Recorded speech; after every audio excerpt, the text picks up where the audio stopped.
This program is brought to you by thepodcastfactory.com.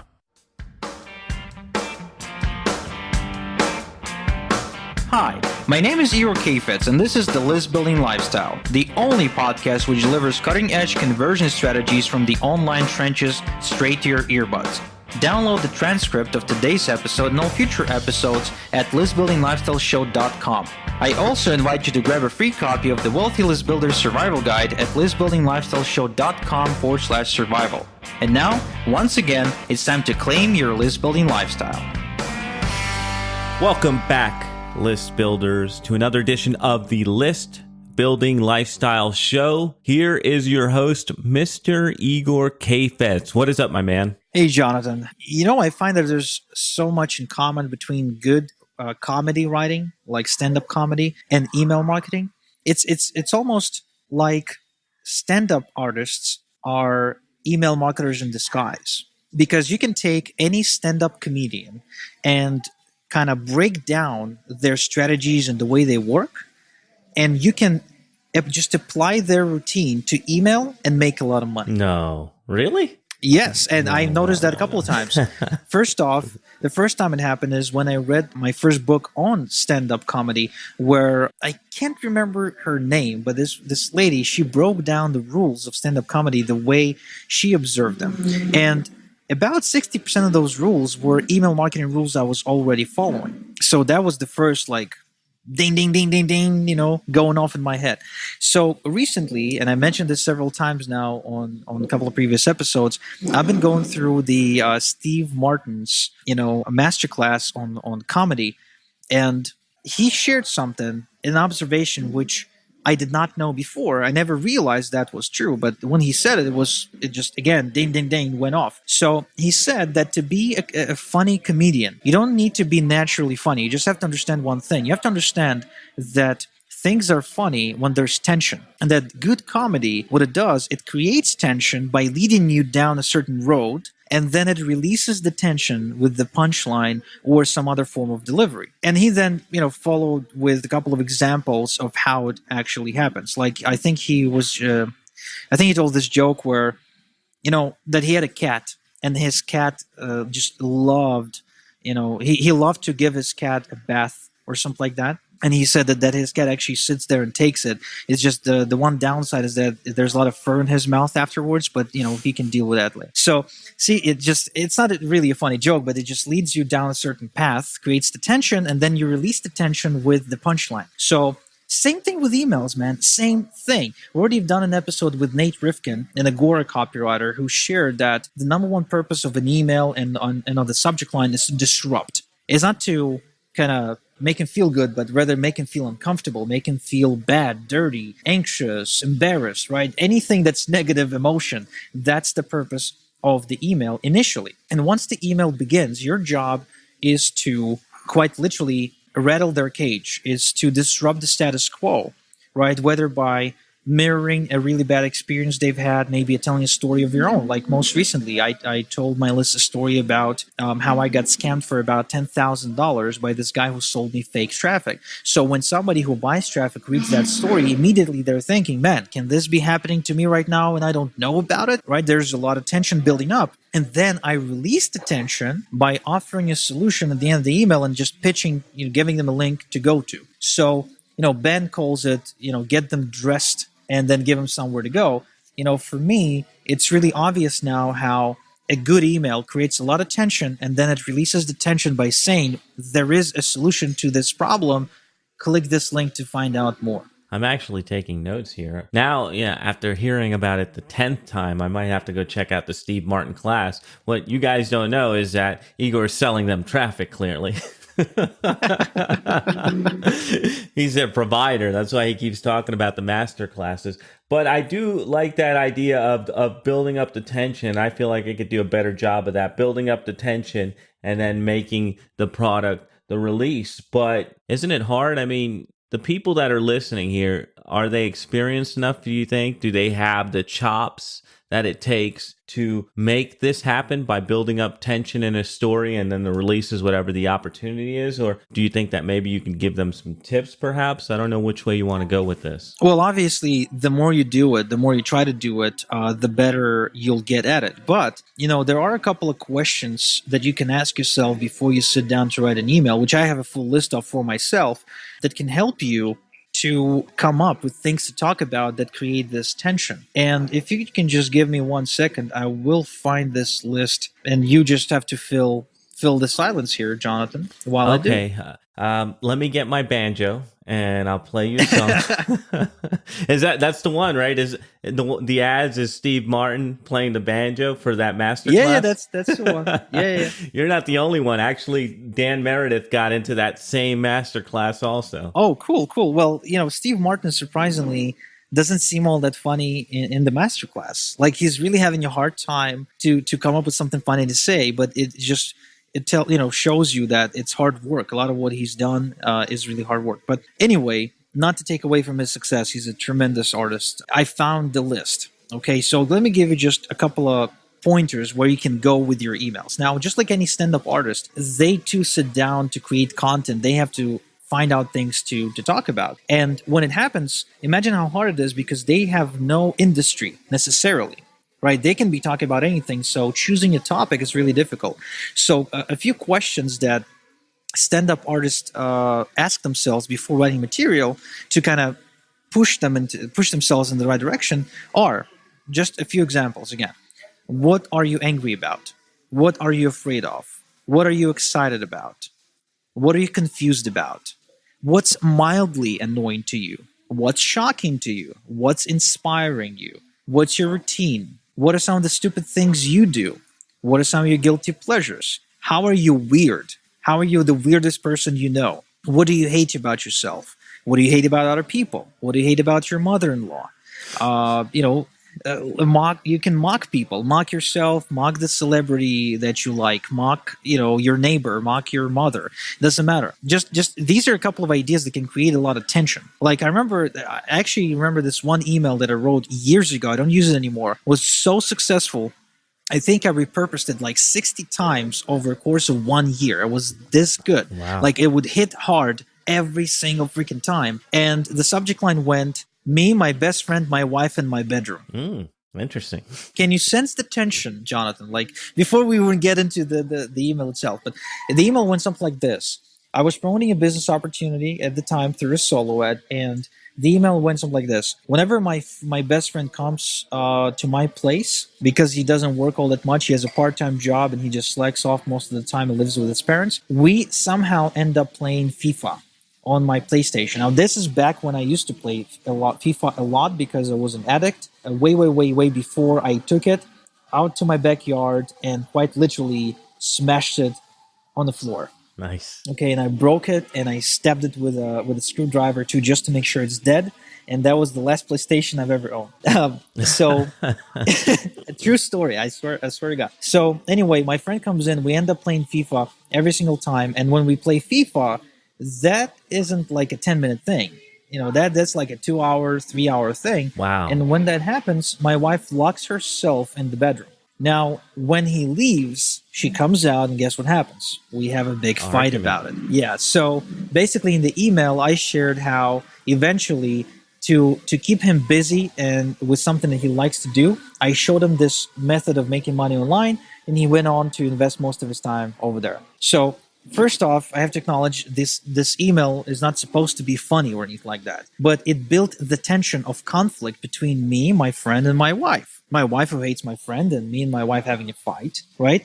And then it releases the tension by saying that, I found a solution how to deal with that. So again, just an example of how you can get creative about things that happen to you in your everyday life. Yeah, there's a lot to that email too. There's the demonstration from slacker to winner. Oh, if that loser can do it, I can do it, and all that kind of stuff. I would like to see that list of questions. I'm going to hit you up off the air for it. But yeah, so all right. So where are we again? Email subject line is meant to disrupt the status quo by building up tension. And then inside you're rattling their cage with a demonstration or whatever it is. And then you're releasing that by putting your product there as a solution to it. So it's a pretty simple formula. I mean, anybody can use this, and it can be clearly from any kind of subject matter they have. I mean, you were talking about PlayStation. I never even thought to talk. I don't even tell people that I still play video games once in a while. Just damaging ambition there. Yeah, I mean, nothing embarrassing about admitting that. Trust me, I'm not playing because I'm getting addicted really fast. Like if I work in the same room, I've tested this. If I work in the same room with a PlayStation, my productivity is slashed by a minimum of 40% because I end up playing half the time. I end up, justifying it to myself. I'm saying, okay, I'm gonna do this one thing. I'm going to reward myself with a game. Good God. So it's like totally that? Different. I am like that. You can ask anyone from my staff members, when we used to work together in an office space, whether or not I was like that, because we had a PlayStation in the office. Oh, wow. That's good. Well, you know what? You realized it and you got rid of it. So any kind of crutch like that is something that other people can relate to. Because you telling me that story, I'm into it because I don't have the addiction, but I get it. And so now you're pulling me into your world. I can envision all that. And then now I'm seeing that, hey, I could get out of this slackerdom if I get rid of that and replace it with this, because nature's going to fill a void. And if the void is, if you voided out that PlayStation, what are you going to fill it with? Well, making money, of course. So I like the whole idea there. I like that a lot. So going back to the formula of building tension, this is just a new angle, a new way of looking at the very old formula of problem, agitate, solution, right? This is one of the oldest formulas, or one of the oldest copywriting formulas in the book ever. And it's still being widely used, but very few people understand how to use it properly. So, by introducing this problem and then twisting the knife, we spoke about this, I think, many times before, right? Twisting that knife to further increase, to kind of turn the volume up on the tension, and then releasing by offering the solution, which incidentally is whatever it is that you're selling, whether it's a service or business opportunity, anything really. This is how you truly get somebody to pay attention to you in a really, really, really crowded marketplace, because tension cannot be ignored. Tension just simply cannot be ignored. Igor, I told you about this book, right? Battle for the Mind. It's called Battle for the Mind, a Physiology of Conversion and Brainwashing. So it goes into a lot of Pavlov's work, Pavlov with the dogs and all that stuff. People can look it up.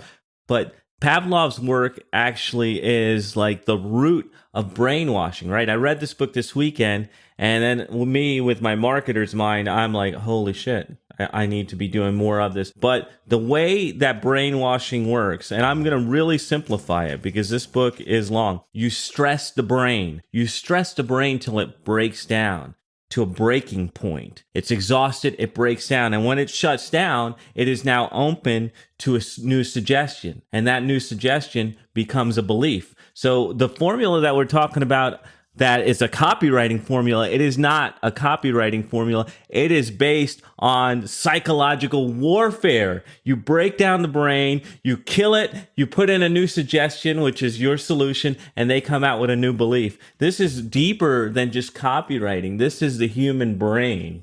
I love it.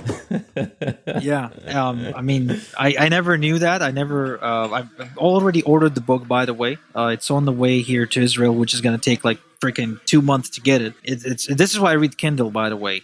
Instant on my phone, tablet, computer, whatever. With the books, it's impossible to get it anywhere faster than a month. And by the time it's going to get here, I'm going to be like, not as excited, I guess. Yeah. But yeah, stressing the brain, definitely going to stress my brain some more. And it's funny you mentioned Pavlov, because I was just having a conversation with a buddy of mine, and he told me about this thing called Pavlok. Have you heard about it? Yeah. Right? A little electrocution device. Yeah. And I was like, I got to get it, because I'm always playing with my beard when I'm thinking, when I'm like working and thinking of something, I'm like always like pulling my hairs like this. And my friend told me that I can configure it so as soon as I hold my hand near my face for longer than like 2 seconds, it's going to shock me. Really? Yeah. Oh my gosh. I don't want to be shocked. I don't like being shocked. In fact, being shocked is the reason why I left the job life. I don't think I told you this, but I was an electrician and I liked it for a long time, but they started wanting me to work on live circuits more and more. And one time I got blown off an 8-foot ladder. Like I'm up in a ceiling working and I get hit by like 277 bolts and blown off a ladder. And I had like PTSD after that. So I was always afraid of my work. And I had to get the hell out of Wow. electrical work. Yeah. Wow. Talk about, whoa. I don't like This the is, electric. I mean, this is huge, man. I would get near, a light bulb after that. I actually had some stress even with light bulbs because I had some where I would screw them in and they had blown up in my face and shit, and you get glass in your face. Bro, I don't like the electric shocks. Whoa. All right, so we're programming people. We went from email marketing to psychological warfare. That's my fault. Sorry about that. But all right, so you break people down, you install you have a common thread with them, like your story there with the I called it Xbox, but it's PlayStation, and then you build them back up with your solution. What else can we talk about on this topic? Well, of course, with tension, the one thing you have to train yourself to do is to be okay with disrupting them, right? Is to be okay with twisting the knife and telling nasty things. And when it comes to telling personal stories, the stories where you're literally exposing yourself and sharing the kind of nasty stuff you went through personally, the deeper you go and the more embarrassing and disrupting things you can tell them, the more effective you will be at it and the more money you'll make. In fact, the deeper the confession, the more the confession and the more embarrassing the confession is, oftentimes you will find yourself making more money that day. Really? Now, Igor, where's the line? Because I feel like some people, I'm one of those people where I feel like there's got to be a line between what I'm sharing and my personal life. Is there a limit? How far can you go? How do you know? No limit, man. No limit. You're the only person who gets to decide where you want to draw the line. Personally, I have drawn the line at some point because at one point I received a couple of threats from people, threatening to come and get to me. But still, that line is pretty far out. Like, if you're following me on the podcast, on the emails, and on the other stuff, you will probably know about 70% of everything there is to know about me when it comes to my stories, of my war stories and things that happened to me. There's only so many that I kept to myself and that I'm only sharing with a close, circle of friends. But a lot of it, like I pushed the line pretty far out because I learned this concept early on about the storytelling too, because like Dan Kennedy always talks about it. He says the more personal you can get and the deeper you can go, the more likely you are to get lifers. Lifers, lifers is what he calls really, really loyal customers that will stay with you for a long, long time because there's just a much deeper relationship there. That is an interesting concept I didn't think of. And so when you were starting, were you sharing these deep, dark stories or have you grown into that? Nope. In fact, I regret it so much that I didn't.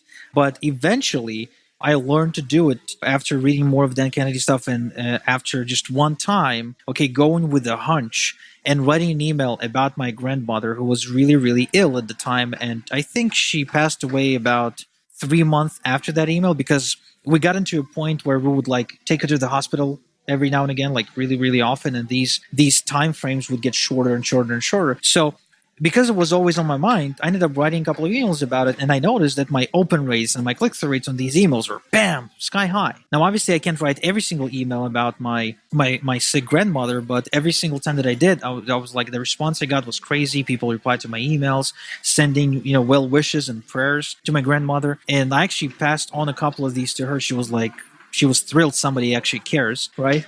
So yeah, that was the first real-life lesson of me seeing the results of this in my life. Now, again, let's take a step back for a sec and think, like, telling a story to somebody about somebody you love that is passing away will trigger emotions. It is going to create the tension because they probably went through a similar experience themselves, or they're about to, or they know somebody who had. So it's just another way for you to, I guess I want to say market, right? To email market without literally being a guru or a top earner and shoving lots of proof screenshots in their face, which is the way most people do it. I mean, that's what they think they need to do. Shove a bunch of proof screens in the customer's face. Not at all. What? Then all this Photoshop work I've been doing is not going to work for me.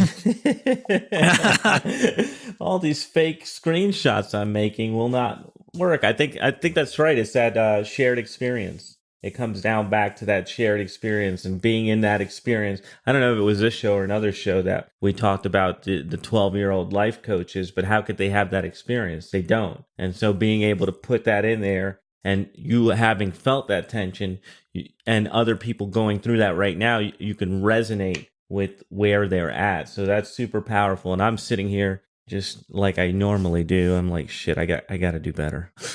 Every time I talk to you, I'm like, damn, I got to do better. I look forward to my talks with Igor because I'm getting some coaching while I'm here. Well, I'm looking at you, man. I'm thinking, man, I got to get some new tattoos going. Oh, yeah? I mean, you got so many. I just got, 3? And they're nothing. They're like scriptures. So I got to go and get some ink work done. You got to get the pain going. Got to get the pain. All right. Anything else as we're coming close to the end? You want to impart some wisdom? I just wanted to encourage people to tell more stories about themselves, the nasty stories, to open up to their market, to allow their customers and readers to live through these experiences together with them. Because if we take fiction or movies, it's the heroes that live through this incredible challenge and they come on top. Or maybe even those who fail, we still root for them and we like them. Like take, for instance, 300. Right, this movie, 300. I mean, these guys went through an incredible challenge. Sure, they were good at what they do, but they died at the end. Yet, we still root for them, and we love the story, and it had impact on us. Now, it doesn't mean you have to go and fight an army of million, units or soldiers, whatever. But you have challenges in your life, and you can show that. You can show that journey and create the tension in order for your customer to just fucking care about what's going on. Because the thing about marketing is that good marketing makes them care, right? Good marketing does not leave them just sitting there not giving a fuck. So your job is to tell them that emotional story that creates that tension so they actually care about what you stand for and what you're doing for them. Challenge accepted. I'm going to try to make people care tonight in tonight's email. All right, good stuff. Mr. Igor Kheifets, thank you. Thank you, list builders, for tuning in. This is the end of another List Building Lifestyle. We will be back next time. Thank you for listening to the List Building Lifestyle. Make sure to subscribe on iTunes or Google Play to never miss an episode. Because who knows, just one conversion tactic we share on the show might double your list and double your business. Download the transcript of today's episode and all future episodes at listbuildinglifestyleshow.com. And don't forget to claim your complimentary copy of the Wealthy List Builder Survival Guide at listbuildinglifestyleshow.com/survival. This is Igor Kheifets, and until next time we talk, have a good one.